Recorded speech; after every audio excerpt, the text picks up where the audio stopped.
Welcome to chess, ladies and gentlemen. Man, so I'm pretty happy, man. I went ahead and threw my Astros gear back on. So I did get my head in, as you guys can see. It looks the same, but it does have the little World Series patch on the side. So this is for them getting into the World Series. And I do have another hat coming for them winning the World Series and everything. So, man, you know, really happy about that, man. I've been an Astros fan since I was a little kid. So, you know, I'm going to be ride or die fan no matter what. But it's always nice to see them win something, though, homie. Anyways, man, I did go through and I tried to get, you know, a game. I was just kind of thinking Eugene Torre for some reason. So I was like, man, you know, I think it'd be kind of cool if I got a game between him and Viswanathan Anand of India. So I went ahead, and it's crazy because this is a game from the 1986 Chess Olympiad played in Dubai. And this is especially significant because I was born in 1986. So it's like, as I was coming into the world, these players was playing the game. And I know it might look kind of strange, but in 1986, Viswanathan Anand was 16 years old, and he was not yet a grandmaster. So as legendary as he was, and still is, he was not quite a grandmaster yet. So that's why you see the I am Viswanathan right there. I know it looks weird. It was weird for me to type it. I was like, man, that's crazy. But anyways, like I said, this is a game between them from 1986, the Chess Olympiad. So, of course, all of my people that are coming from the Philippines, I will say mabuhay to you. Kamusta na aking makaibigan. Magandang umaga, still morning. Magandang apong. Whenever you see this, I appreciate it very much. Anybody who is from India, or more specifically from southern India, in the area of Chennai, which is where Viswanathan Anand is from, I will say vanakkam to you. And Nandri, I appreciate you guys very much for stopping by and taking a look. But if you guys are ready to go, let's take a look, see what we got for this game, homie. So we got the move D4. We got knight to F6. We got knight to F3. Everything looks pretty normal up to this point. And then we do have the move B6. So, you know, it's not a side variation. It's definitely a very mainline variation. But we are going to be getting into what is known as the Queen's Indian. So it's kind of like a little bit of a hybrid. I mean, you can definitely get into, you know, this type of a situation, you know, if you play the Catalan. So, I mean, if you got like G3 and bishop comes here and, you know, C4, stuff like that, you can still get into like Catalan type structures. But, I mean, you know, you guys saw what happened last time the bishop was on this diagonal, right? So it can get kind of dangerous, man. Them bishops on those diagonals, man, are crazy. But we do see the move C4. We got E6. We got the move G3. So as you guys can see, you know, we are kind of getting into like, you know, some possible Catalans. If we see bishop coming here, and then the move D5, I mean, we would be getting into more of like Catalan structures. So we do see the move bishop to A6. And this is the Queen's Indian defense Fianchetto. It is known as the Nimzowitsch variation. And you're basically, as black, just saying, bro, I see you put this pawn way out here on C4. I'm going to attack it. And I'm going to see what's going on with it. So, we do see Eugene Torre just saying, hey, I'm going to go ahead and go just B3 then, man. And just go ahead and, you know, take care of that pawn. And then we do see the bishop retreating back to B7. The only thing I really don't particularly care for as far as the Nimzowitsch variation is concerned is the fact that you pretty much just kind of like waste time. Because, I mean, at the end of the day, white actually doesn't too much mind having this bishop on this diagonal. So it kind of seems like you go bishop to A6 and then back to B7 and you're just kind of wasting time. So, I mean, sometimes that could come back to haunt people from the black side. But, I mean, you know, both sides have a good, positive position. So we do see the move bishop to G2. We got bishop to B4 with check. Bishop goes to D2. We see A5, castles by white, castles by black, bishop to G5, and then bishop to E7. And it might kind of look like, well, why did I put the bishop on B4 if I just back it up to E7? Well, the thing about it is, if you notice this, you have two bishop movements for each side. So, you know, you pretty much break even as far as these bishop moves are concerned. The only issue, like I said, that I have with black is they went bishop to A6 just to go back to B7. And it just kind of wastes some time in my opinion. So in this position, you see bishop goes to D2. That's one movement for each bishop. And then after we get to this point, that's two movements. So, I mean, like I said, we pretty much broke even for both bishops. So, I mean, black is not really losing that much time with their movements. So we do see knight to C3. We got knight to E4, you know, kind of discovering attack on the bishop. Can maybe get kind of dicey, but we do see bishop taking E7, queen taking E7, knight taking E4. And actually, knight taking E4 is the novelty of the game. And I honestly didn't pay attention. I don't know what the other move is. Like, what else are you doing here?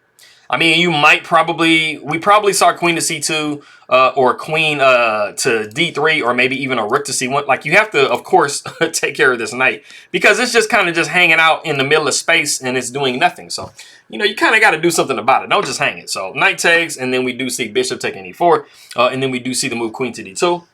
And I mean, both sides pretty much did what they need to do. I will say, even though it says it's pretty dead even, I would prefer white here just simply because they have a nice center. They're a little bit more developed, and it just kind of seems like white is just a little bit further ahead than black. But like I said, the computer is like, bro, everything is dead even. Like, we got the move d6. We got queen to e3, just attacking the bishop, hoping that black just doesn't care about its bishop.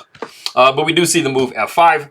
And I mean, the bishop is actually kind of loving life right here because, I mean, it wouldn't be the worst thing to trade these bishops because, I mean, you do have this type of a color complex around your king. So, I mean, this bishop being traded for this bishop actually would benefit black quite a bit.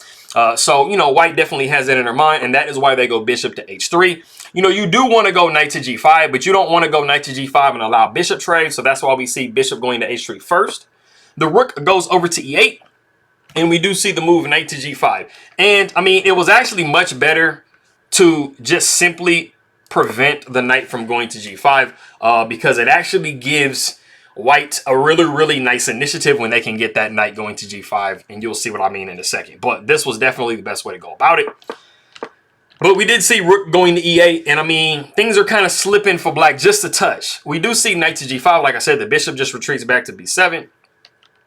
We do see the move d5. We got pawn taking d5, and we have actually reached a point in the game. This is a very critical position, and there's really only one move that you can make if you're white in this position. You want to go ahead and pause the video and try to guess and see what move that is. Go ahead and do so.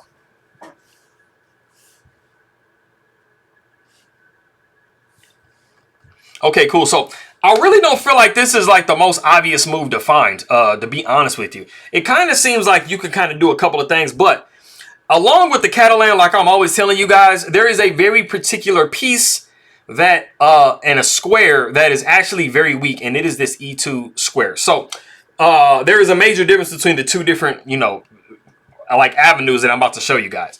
The absolute best move in the position is bishop takes f5. And like I said, I don't feel like bishop taking f5 was just completely obvious. You know, you might probably be thinking I'm gonna get rid of the queen, let the rook take, and then I'm gonna take on f5, but it is completely 100% not the same thing. What we get into in the position after bishop takes f5, we do see pawn taking e3, bishop taking h6 with check first, the king side stepping over to h8, and then we do have pawn taking e3. And I will get into the, you know, the benefits of this particular situation over the other one in a second. But after pawn takes d5, if you were thinking, I'm going to go ahead and go queen takes e7, rook takes e7, and then I'll be able to take the bit, you know, the pawn then, because the queen is hitting the knight type deal. Okay, I will show you how, you know, that is giving black a much better scenario. Queen taking e7, rook taking e7. Like I said, anybody who plays the Catalan or plays, you know, d4, c4, you know, g3 in these positions, they understand how weak this e2 pawn is. So that is one of the things. It actually is giving black a really nice attack. We would see bishop taking f5. You got to get your material back, and then after the move h6, knight going to h3, pawn taking c4, and you see that black, not only did they open up their bishop, but they're just threatening to take all these pawns over here, right? And then the e2 pawn is still hanging. So pawn taking c4 and then rook taking e2. And I mean, you can just see the situation. I mean, you're down a pawn as white. And I mean, you didn't really kind of get anything out of the scenario. Your pieces are kind of weirdly placed. I mean, you're going to go knight to f4, but I mean, you know, this is really what black wants. And then you have a really weak pawn on the c file. So this was definitely not the right way to go about doing it. And like I said, we did see bishop taking f5, and then we went into this position here. The thing that I want to tell you about this situation here, this is drastically different than the situation I just showed you. Number one, I mean, nothing is attacking this knight. You got this bishop right here in this king's face. The king is actually stalemated at the moment. You have this open file for this rook. You have the ability to go to f7. And so it's really making it hard for you to be able to start developing your pieces. So you would probably see knight to d7, and then actually rook to f7 would be much better. Like I said, right? Because, I mean, you're attacking this knight, you're attacking this pawn. I mean, afterwards, maybe you can attack the bishop. I mean, you're doing much better. What we actually saw in the game after this was knight to d7, and then we actually saw rook to f4. So, I mean, there's a logical point behind it, too. I mean, you're thinking about swinging the rook over and then maybe moving bishop back here. and attacking this undefended bishop on b7. So there is a lot of nasties that still can go on in the situation, even though, you know, like rook to f7 wasn't played. But you guys see my point. Anytime you can put a rook on the 7th, usually you end up doing pretty good. So we do see the knight going to f8. We got bishop going back to d3, pawn taking c4, and then we have pawn taking c4. We got king sliding over to g8. We see the rook a going to f1, and you see that we just completely took over this file 100%. So I mean, if we want to plop a rook down here on f7, we are fully free to do so. We're not really worried about this pawn, homie. I mean, it's not even that important. So the knight does go to e6. We see bishop back to h7 with check, forcing the king over to h8. And then we do see the rook going to h4. And we are giving up this knight, but you will see that it is completely not a problem. Knight taking g5, bishop going down to e4. Like I said, threatening that bishop. The knight really needs to go back and cover. We got bishop taking on h7, and then we see the move g5. And then we have the move a rook to h5. And it is actually in this position that Anand does resign the game.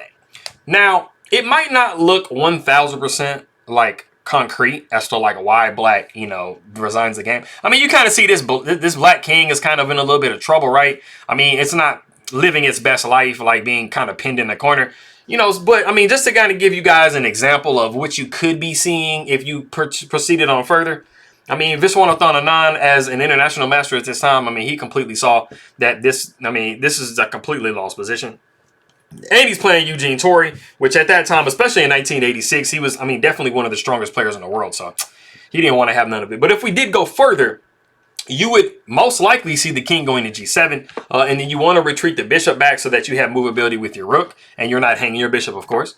So the rook would probably come down to e5. And then you see rook down to up to h7 with check. King would go to g8. And then you would see, you can see two things. A rook f. Or rook 1 can go to f7, rook f to f7, or you can just see rook taking c7 if you just want to just start attacking this bishop immediately. I mean, you do have a couple of more pawns, and you are preparing to double this rook over here. And you know, once you get these two rooks on the 7th, man, yeah, it's not nice, man. It's pretty nasty, bro. So, like I said, Viswanathan Anand, he was like, dude, I know what's up. So this is one of his nice little early games and stuff like that. So, you know, I saw a lot of like Torre versus Karpov, Torre versus Kasparov, but I was thinking, you know, this would be a nice game to show. So I appreciate you guys very much for stopping by. Maraming salamat aking magkaibigan. Nanduri if you're coming from Southern India, and I'll see you guys next time.